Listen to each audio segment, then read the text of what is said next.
Assalamualaikum warahmatullahi wabarakatuh.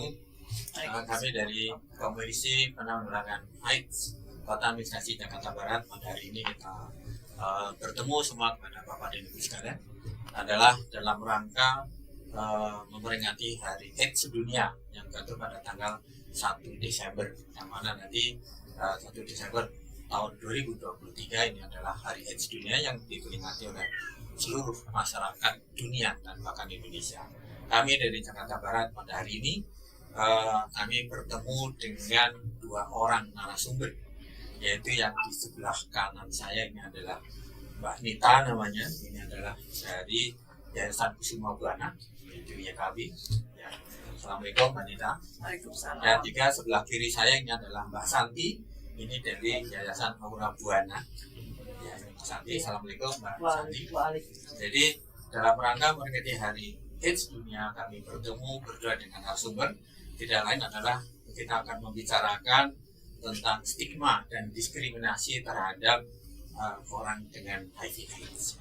Bapak dan Ibu sekalian yang saya hormati, bahwa Hari AIDS Dunia ini adalah sangat penting sekali. Tidak lain adalah untuk mengingatkan kita semua kepada seluruh masyarakat bahwa penyakit HIV dan AIDS ini adalah penyakit yang memang sampai hari ini ya masih banyak yang menderita penyakit HIV, dan walaupun pengobatannya selalu kami laksanakan, kami lakukan sebagai layanan kesehatan, ya, khususnya di jajaran kesehatan. Kami dari Komisi Penanggulangan AIDS tidak lain adalah kami mengkoordinasikan dari seluruh unit organisasi perangkat daerah, termasuk juga lembaga-lembaga, termasuk juga yayasan ataupun lembaga swadaya masyarakat yang bergerak di bidang penanggulangan HIV dan AIDS, sehingga kami mengkoordinasikan semuanya untuk bersama-sama bergerak menanggulangi penyakit HIV/AIDS yang ada di Jakarta Barat.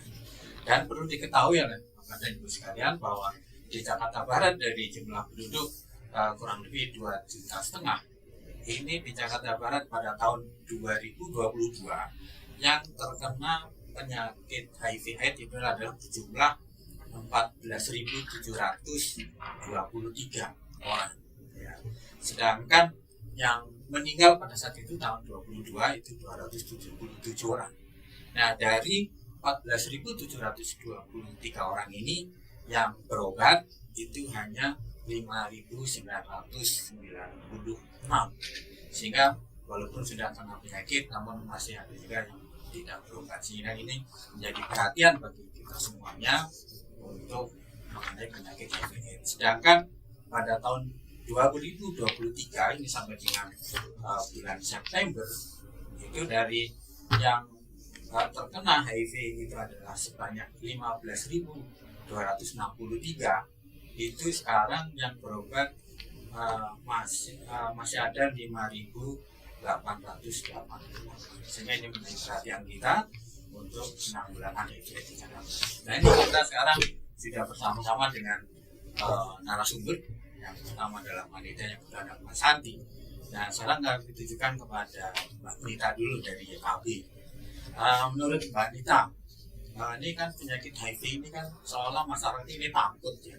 Nah, sebenarnya penyakit HIV ini apa sih penularannya? Oh, orang banyak juga nih yang kena penyakit di Jakarta Barat. Menurut Mbak Nita, kenapa sih? Ya, terima kasih Pak Karno. Jadi sebenarnya penularan HIV itu tidak semudah COVID, tidak semudah TBC. Penularannya agak sulit gitu lah. Artinya kalau ada medianya yaitu lewat jarum suntik, narkoba yang sering berganti-ganti jarum, kemudian hubungan seks yang tidak aman. Masyarakat itu edukasinya Pak yang masih kurang gitu loh. Jadi pemahaman tentang HIV masih kurang, sehingga stigma diskriminasi di masyarakat masih tinggi. Padahal seperti kita ketahui sekarang kasus HIV terbesar justru ada di masyarakat dibandingkan dengan populasi kunci. Itu sih Pak. Kemudian Mbak Nita, sebenarnya supaya tidak tertular itu pencegahannya gimana sih Mbak Nita? Orang kelihatannya kok masih banyak yang nggak tahu, kok jadi tertular. Iya, ya tadi penularannya memang kita ada ABCD gitu kan. Yang pertama abstinen, itu Pak. Abstinen itu artinya tidak melakukan perilaku yang berisiko. Yang kedua adalah harus saling setia. Ketika sudah punya pasangan, ya harus setia sama pasangan. Yang ketiga, ketika terjadi perilaku yang berisiko, misalnya hubungan seks yang sering berganti-ganti pasangan, ya harus pencegahannya dengan menggunakan kondom yang baik dan tepat. Atau kalau misalnya melalui jarum suntik, ya harus jarum suntik yang steril gitu loh. Jangan tukar-tukar jarum suntik. Kemudian hindari penularan dari ibu ke bayi, karena sekarang juga udah ada program pencegahan bagaimana supaya bayi tidak tertular dari ibu yang positif HIV. Ya. Kemudian Mbak Dita, orang yang kena HIV itu kelihatan gitu gejalanya. Apakah dia lemes, apa dia kurus, apa gemuk, apa seperti apa? Iya.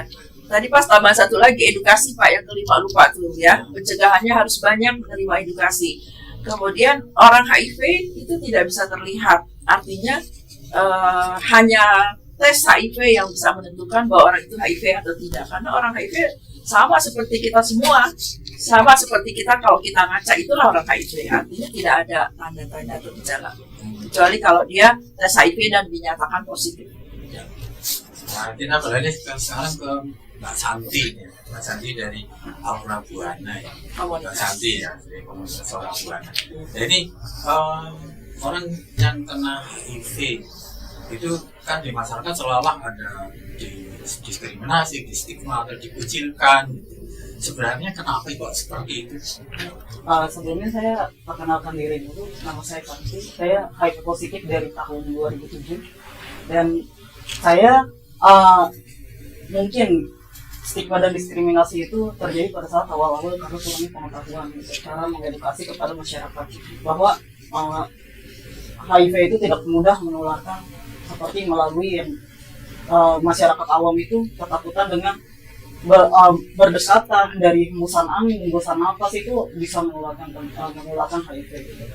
Dan sekarang kan ada pencegahannya, jadi kita harus ke masyarakat itu harus menyampaikan sejelas-jelasnya kalau misalkan tidak mudah gitu untuk menularkan orang lain ke HIV gitu sendiri. Mbak Santi kan hidup dalam keluarga ya. Itu apa nggak takut nanti menularkan kepada keluarga gitu, atau dengan apalagi dengan tetangga ataupun keluarga terdekat gitu. Seperti apa sih sebenarnya? Karena kan mungkin kalau untuk keluarga kan kita tidak langsung memberitahukan tentang penyakit tersebut gitu, tapi kita lebih kepada mengedukasi dulu. Setelah itu baru memberikan pemahaman agar keluarga tidak takut penularan itu melalui apa. Dan yang paling utama itu ketika kita positif HIV, kita harus mengkonsumsi obat antiretroviral. Seumur hidup ya? Iya, seumur hidup. Iya. Jadi obat itu beli di mana tuh? Iya, ini kebetulan saya bawa obatnya. Ini KLD. Apakah obat itu bisa di sini? Dan dijual bebas atau seperti apa? Tapi sekarang itu biasanya positif langsung diberikan obat. Obat ini berfungsi untuk pencegahan supaya virus kita undetect itu artinya sudah tidak menularkan. Jadi apabila kita ini mempunyai pasangan, orang dengan HIV mempunyai pasangan dan berhubungan intim, tidak akan menularkan ke pasangannya yang dia belum status HIV-nya belum maksudnya dia masih negatif ya status HIV-nya. Jadi nggak mudah menularkan ketika kita sudah konsumsi obat seumur hidup dengan persyaratan virus undetectable, yaitu tidak terdeteksi. Ya. Kembali ke Mbak Dita nih, Mbak Dita ini kan Mbak Santi minum obat, apa nanti ini HIV-nya sembuh atau seperti apa nih?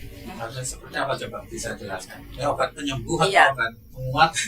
Jadi lupa tadi Pak Kado, saya sebenarnya jelasin dulu bahwa tugas kita sebagai LSM itu adalah menjangkau, mendampingi. Nah, Mbak Santi adalah salah satu dampingan kita. Jadi kalau misalnya obat itu sih memang diminum seumur hidup. Jadi tetap sebenarnya virusnya tetap ada di dalam. Ya. Nah, kemudian apabila di dalam keluarga ada yang kena HIV, nah itu supaya anak itu tidak tertular. Misalnya ingin hamil tidak tertular, apakah ada cara-cara tertentu ataukah harus didampingi dokter, harus seperti apa itu? Ya, jadi kalau orang HIV sekarang nggak usah khawatir, artinya kalau dia mau menikah, mau punya anak itu bisa. Yang penting dia minum obatnya konsisten, tidak putus, dan virusnya tidak terdeteksi. Artinya dia bisa melangsungkan pernikahan, dia bisa hamil, pasangannya, maksudnya istrinya bisa hamil, tapi itu tetap harus konsultasi dengan puskesmas karena ada program, nanti harus ikutin program yang ada di puskesmas supaya bayi yang dilahirkannya tidak tertular. Kemudian ini masalah penularan ya. Penularan itu kan harus melalui cairan. Tetapi ini di masyarakat seolah mau berdekatan takut salaman apalagi ciuman gitu ya. Apakah hal-hal itu menularkan atau tidak? Kemudian di rumah mungkin sepiring berdua atau sepiring bersama-sama gitu. Seperti apa itu? Ya itu Pak, mungkin kalau edukasi kita terus-menerus gencar, mereka mungkin paham karena penularannya lewat makan bersama, lewat ciuman, lewat kerja satu kantor itu tidak akan menularkan gitu loh. Jadi itu yang harus kita edukasi supaya masyarakat paham gitu. Jadi kan kalau sekarang banyak tuh Pak, udah kasih aja tusuk jarum suntiknya di mal-mal gitu kan, atau tusuk gigi bekas di restoran, ya. Itu semuanya mitos. Kemudian ini mungkin nanti dengan Mbak Santi juga. Jadi kalau ibu hamil sudah kena HIV, tapi ketahuannya setelah hamil. Nah kemudian nanti anaknya seperti apa dengan kita? Anaknya. Ya Pak, mungkin Santi punya pengalaman. Santi punya pengalaman. Kebetulan saya kan positif dari 2007 ya. Pada saat itu saya punya anak yang sekarang usianya sudah 16 tahun dan posisinya statusnya alhamdulillah negatif. Karena pada saat itu setelah saya melakukan konsultasi, padahal melahirkan secara normal dan menyusui selama 2 tahun, dan dia sekarang tumbuh menjadi seorang gadis yang sehat gitu. Dan hasilnya negatif. Ternyata virusnya itu belum cukup untuk menularkan ke bayinya. Jadi pada saat itu virusnya itu masih sedikit, jadi anak saya tidak tertular. Jadi sehat ya? Iya. Jadi misalnya bisa lah tidak tertular ya. Jadi ini penting sekali bagi Bapak Ibu semuanya. Satu lagi nih Mbak, ini nyamuk bisa nggak misalnya orang kena HIV gigit nyamuk, kemudian nyamuknya gigit sama orang yang kena HIV dan nular tidak Mbak? Ya itu mitos juga tuh Pak Kaso. Jadi karena kan virus HIV hanya hidup di dalam tubuh manusia, jadi tidak ada di tubuh binatang. Jadi ketika virus keluar dari tubuh manusia dia akan mati. Jadi hal-hal seperti mitos aja sih sebenarnya. Baik, jadi Mbak Nina dan Pak Santi, jadi ini ada hal-hal yang penting perlu disampaikan kepada seluruh masyarakat, Bapak dan Ibu sekalian. Jadi ini Bapak masih banyak mitos dan diskriminasi ya, seolah-olah orang kena HIV itu menakutkan ya pada orang lain. Padahal penularannya tidak semudah apa yang dibayangkan, sehingga ini menjadi perhatian kita semuanya. Dan tentunya Bapak dan Ibu sekalian juga harus mengetahui pengetahuan dasar tentang HIV seperti tadi, apa itu HIV, apa itu AIDS ya. Jadi penularannya tidak mudah. Tapi ini di Jakarta Barat ini adalah kita bersama bahwa jajaran Komisi Penanggulangan AIDS Kota Misalnya Jakarta Barat yang anggotanya adalah semua organisasi perangkat daerah termasuk camat dan lurah yang dipimpin oleh Pak Wali Kota.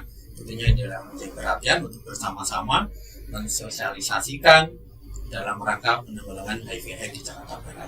Jadi ini adalah penting sekali. Oleh karena itu sekali lagi kami mengimbau kepada seluruh masyarakat, seluruh ASN barangnya aparatur sipil negara di Jakarta Barat untuk bersama-sama menanggulangi HIV/AIDS di Jakarta Barat, sehingga di Jakarta Barat bisa zero ataupun nol HIV paling tidak pada tahun 2030. Saya kira itu yang dapat kami sampaikan. Terima kasih kepada Bapak Ibu sekalian dan terima kasih kepada narasumber wanita dari YKB dan juga Mbak Santi dari Lurah Buana. Terima kasih. Sekian. Wassalamualaikum warahmatullahi wabarakatuh.